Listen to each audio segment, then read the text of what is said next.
Next speaker was Roger Garbil, a colleague that I know from many years. He's a physicist, a nuclear physicist, and he has worked in all fields of research and development, fission, fusion, waste management, etc., etc. Roger, up to you. So I will do like Martin, because it seems that below the light we are getting cooked somehow. So if you agree, maybe I will sit here. I know. Okay, I'll stand here. All right. So I will try to give you an overview of the R&D we are supporting concerning the safety aspect. There will be some numbers covering also the activities related to waste management or radiation protection. It is more an overview of funding and activities supported and complementing also the STC opinion. Maybe some of you don't see, so okay, let's stay here. I will do the conventional way. All right, so I will mention also a few, some information concerning the next framework program, state of play and the perspectives. First, I would like to say, you see, Europe is very, let's say, diverse, even to say yes or to say okay. We have this challenge. It is not the result of the elections. It is just to say that in Europe we are united in diversity, and I think this is something to be very valued, and sometimes it can be a challenge. But already to say yes, we have this picture which is quite interesting. Today we are in a very important time concerning the decision-making related to the multi-financial framework and also concerning the R&D activities, Horizon Europe, which will be the next framework program. On the top you see that everything is related to making an assessment of what has been achieved at European level, at member state level, and all together, we try to identify the key priorities that could be supported through the Euratom programs. These were made through a proposal last year in June. They have been discussed today. They are discussed between the European Parliament, the European Council, but also the member states. We had also the intervention from this morning from the Economic and Social Committee. So everybody is trying to give inputs and recommendations for the future. And this will translate in the final decision that will take place in the near future, including the financing, the budgets for the different areas. So this covers everything, all the policy areas, and of course we are more interested to the R&D activities. For the implementation, you know how it works. We have called for proposals. They are based on a 2 years basis. Today we have the last one for Horizon 2020, which is spanning over 2019-2020 financial years. But already today we have to think about the future activities, and even if the call deadline will be in September, we will be drafting already the next one, second half of this year. Of course, in Europe we have elections today, we have also the Brexit, and this is also challenges, and hopefully things will not change so much when it comes to the proposal that have been made, and we'll see what happens. This is a result of, I will not go into details in this, but we speak about trying to be more aligned all together around key priorities, and then this is the overall budget that is proposed. And if you look on the top orange part, research and innovation is within this main chapter. And this is the budget for Horizon Europe, covering the different areas. Open science, global challenges is quite a large share of the budget. Open innovation, strengthening the European research area, it is still to be promoted. And Euratom. Euratom proposal for the 7 years is 2.4 billion. And then on the left, you see the share between fission, fusion, and the GRC activities related to nuclear. ITER is also another decision, and this is another scale of, another order of magnitude. This is the state of play of the proposal. and we will see what happens during the negotiation. I found that this slide is quite interesting to show you, at the end of the day, what happened over the last 2 decades. So Christophe started in FP5. I think I managed to find the figures from FP4. But here you have, on the left, the spanning of the framework programs. They used to be 5 years, and then from FP7, it's 7 years. So for Euratom, it creates always these additional administrative issues because the framework program is limited to 5 years, and it is written within the treaty. So we have to make this additional work in having decision made for the extension of the 2 years. On the second column, in the second column, you see the amount of the total R&D activities. It started at something around 11 billion for FP4. Now we are at 100. So you have a factor of 10 that took place for the overall R&D research at European level. The total Euratom funding you have then, and you can see that overall we are very similar over the last 2 decades. Then you have the fission, fusion, and the GRC. And there again, what can we see over 2 decades? Well, there is a factor of 2 concerning fission. Fusion, pretty similar. For 5 years, you have 750 million euros. For the GRC, well, you have a factor of 2 also. They were 271 today. The proposal is 620. So it's just to show you that at European level, over the last decade, we can see that the proposals have been made in such a way that we keep a share of activities where we really have an EU added value, but at the end, it is maybe not as much as the evolution of the overall R&D activities. And what I want to mention also for the overall R&D activities, lately we have a strong, let's say, commitment towards innovative ways of financing research or different things. So instruments also are coming into the game. And then to the right, I have mentioned also the ITER decision made concerning contribution from Euratom towards ITER construction. Since 2007 till 2020, and then the proposal that is made for 2021, 2027. I think all the numbers are correct. It might be a mistake, so I apologize if there's any, but it should be this. Maybe not all you see it because of this, but the most important part is on the left on this graph. Unfortunately, it's just here. Okay, just to say that the countries that are operating nuclear power plants, of course, they are contributing, are the main contributors to our Euratom project and in a European framework. So it is very valuable to have them. Just to mention that the GRC is identified as an entity because otherwise they get combined with Belgium and it's not necessarily correct. So just a way of presenting this. But also all the other member states, there is clearly here the indication that there is international cooperation. Europe has grown over the last 2 decades, and this is just a summary of the last 2 calls that we have, 2014, 2017. But I think it is a very good illustration of what happens effectively. Effectively, large member countries contribute, but I think they could maybe contribute a lot more. So we come back to discussions of maybe member states could do more in a European framework. And then the smaller countries contribute, but they are usually limited in the funding, in the capabilities, and we have all interest in sharing and working together. I think these are key drivers. The other remark I wanted to make is the way we fund the research is also affecting the total amount of the research projects. And if you look on the top part in the red square, in FP7 we used to limit the big players to 50% of the funding.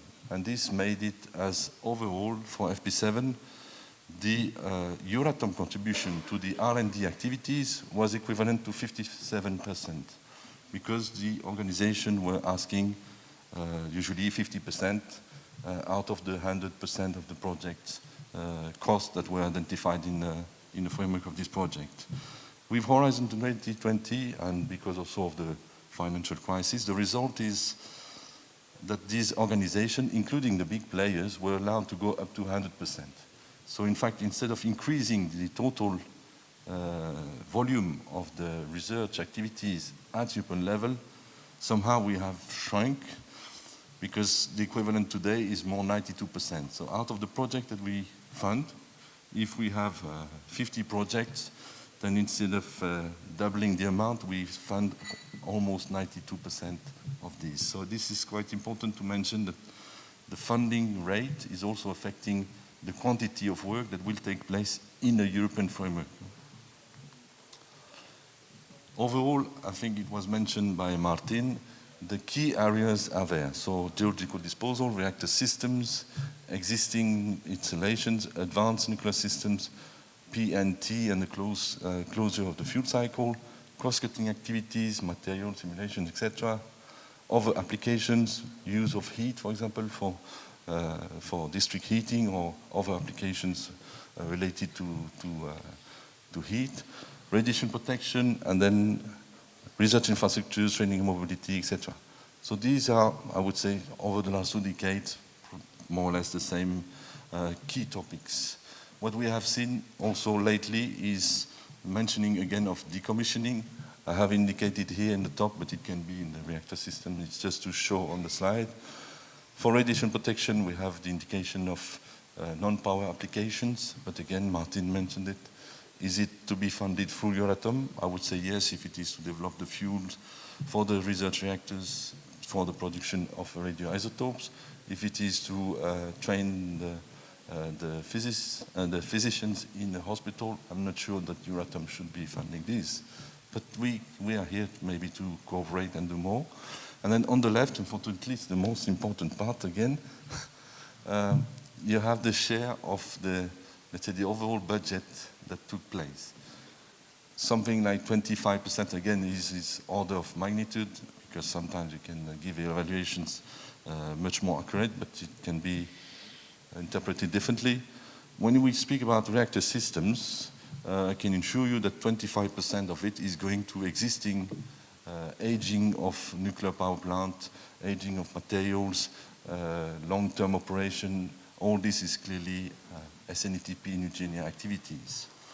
Sometimes we hear, but generation 4 shouldn't be mentioned, etc. But if you look at what we do, in fact, it's peanuts. It's very small. And I think it is usually one way of keeping some innovation into the activities that we are promoting. And you know that before getting to a next generation, you need to improve your materials, you need to improve your simulations, you need to do many things which will bring let's say, the capabilities you need to have this next generation of reactors. Radiation protection is around 20%, and then 15% concerning the last 3 topics. And then I would say over the last 3, we have something like a share of 5% each.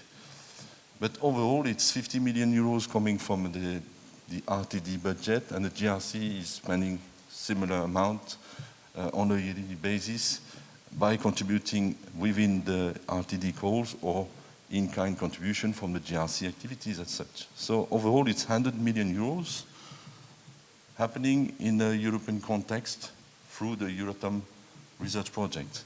But we have to know and remain modest on the fact that at the end of the day, we are representing something like 10% of the total public-private R&D taking place in Europe. So Euratom is limited, but very efficient, and I can assure you, in the context of international cooperation, it is very valuable, and we can see that the community is appreciating this.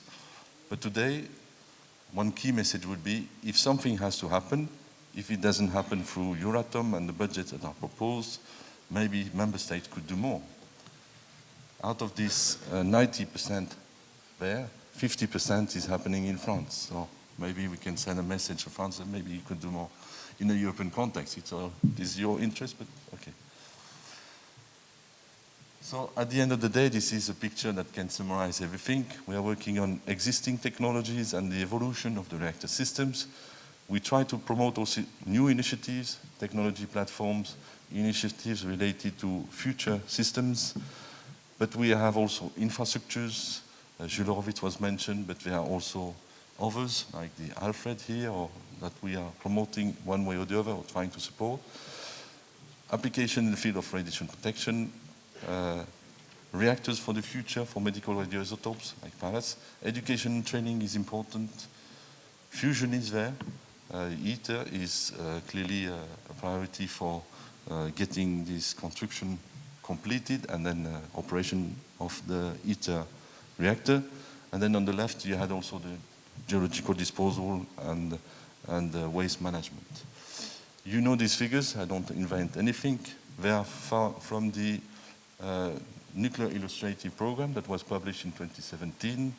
The existing fleet is aging. If we don't do any lifetime extension, everything would be shut down by 2040. 20 years extension leads us to maybe 20% still able to run after 60 years. And then if you want to keep the share of electricity as compared to today, in the pink it was close to 25%.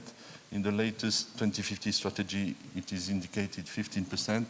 Whatever the share, it means that new build has to take place. And we are today in 2019, 2050 is not far. And then if we keep the time schedule for building in the Chinese, let's say, framework, it will work. If not, then we have maybe to work out how we will manage. Because at the end of the day, today, this is the graph to the right, the population, the skills, the capabilities that we have, we are more or less following also the gray part. So the trend of this generation from the 60s is following the first thing, the first, let's say, trend. If we don't have a clear impact today in training, having the skills required for building, for operating, and managing all these activities, then we will have clearly a problem. So I invite you to look at the European Research Human Resources Observatory from the GRC, and the key figures are quite interesting. Either we start to train, let's say, large-scale engineers and technicians, and we manage something, otherwise we will have clearly a problem in Europe. And then we are in Europe, but we are in a global context today. Okay, in Western countries, US or Europe, the overall contribution from nuclear is, let's say, more or less stable, but everything is happening outside.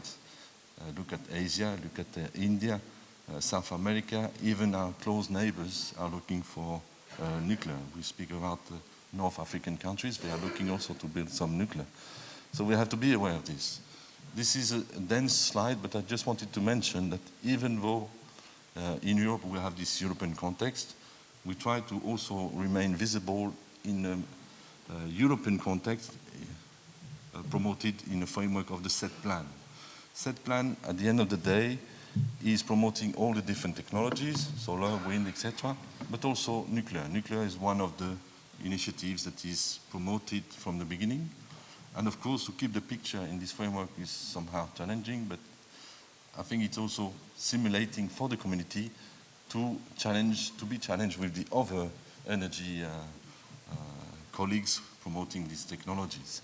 And this is the result. At the end, we don't say anything really new. We just say, okay, when it comes to existing technologies, generation 2, 3, Nugenia type, the waste management, etc., we will have to contribute to lifetime extension of the existing fleet. There will be long-term operation activities. And this is to show that it will take place, it takes place already, and this will extend till 2020, 30, 40, even 50. So it remains quite generic, but just to say, there will be new build, and new build is taking place already here in Europe with a few reactors, and there will be more. But we will have also to deal with decommissioning, dismantling. So this is another area that is important. Concerning radiation protection, some let's say, concentration, collaborative work, European joint program is taking place, but it is also rather limited. And we mentioned here the EGP for waste. I think is good news. I don't want to go through all the details. I think a lot of you know it. But clearly there are cross-cutting challenges, looking at all the different areas, one way or the other.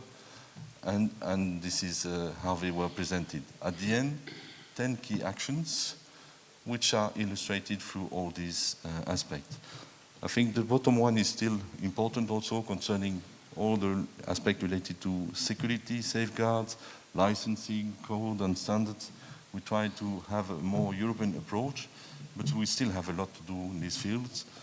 New concept, SMRs, they are there, existing technologies, future technologies, and then also the use of nuclear in a more flexible way. Then this is more related to the advanced nuclear system. So it's a pretty broad, but this is just to illustrate that some initiatives are stimulating the community, R&D, and some results are taking place.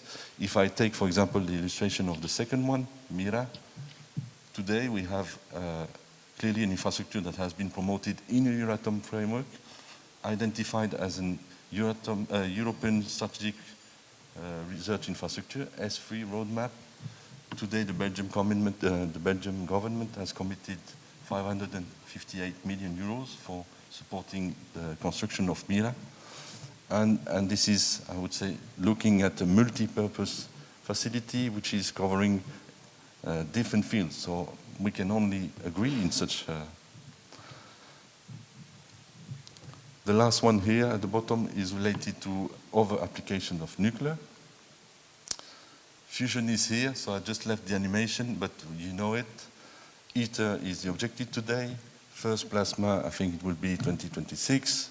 First DT plasma 2035, if I remember. This is the whole animation, but of course there are issues concerning the after ITER already to be promoted. There are different concepts, so the sterilator concept will come into the game at some point. There is a need also to have a facility to irradiate materials and to maybe accelerate the way we want to develop fusion. And then all this needs a lot of work. So I didn't put any timeline, but it's just to tell you there are many challenges. And then finally, these are key enabling conditions. I just go through them very quickly, mentioning it, but without. You need to have the framework for the, let's say, the research infrastructures for the researchers. It can be not only research reactors, but it can be smaller loops for some smaller facilities. And here we had identified also key facilities like the Jules Horowitz and Pallas. These two are the two that were identified within Europe, within a roadmap of Euratom, of European technology platforms, but also in the framework of the set plan. And then these are all the conditions that can help in this. You need to have maybe some other ways of financing research. So here we were mentioning the financing can be maybe made differently. The competencies is a big chapter here, and the last one was related to international cooperation and platforms or European fora that we are involved in. Overall, key achievements, I think many have been launched in FP7 towards 2007, 8, 9. But today we can confirm that one way to go forward in the framework of Euratom is to capitalize what has been achieved and try to do better with the money we have at European level, but surely with the member states getting more involved in what we do. And then also international cooperation with IEA or OECD, NEA are, I think, needed to ensure that we can somehow synchronize some actions related to what we do. Finally, this is something that was published after Fukushima. The European Group of Ethics was asked to do a study concerning the ethical framework for assessing research, production, and use of energy. And these guys were not technical specialists, but we took all the energies on equal footing. And I think this sentence is pretty clear and it's obvious, but it needs to be repeated. We need to achieve the equilibrium between 4 criteria: access rights, security of supply, safety, and sustainability in the framework of social, environmental, and economic concern. So if you get any of these wrong, you don't get anywhere. Electricity too expensive, you get the gilets jaunes, you get many things. So you have to this is, let's say, a compromise between all the issues that we have, being environmental, economical or social, and this is true for all the technologies. So we have to work on this, and I think this is a very powerful sentence to summarize everything. I was a bit long, but thank you, Massimo, for your patience.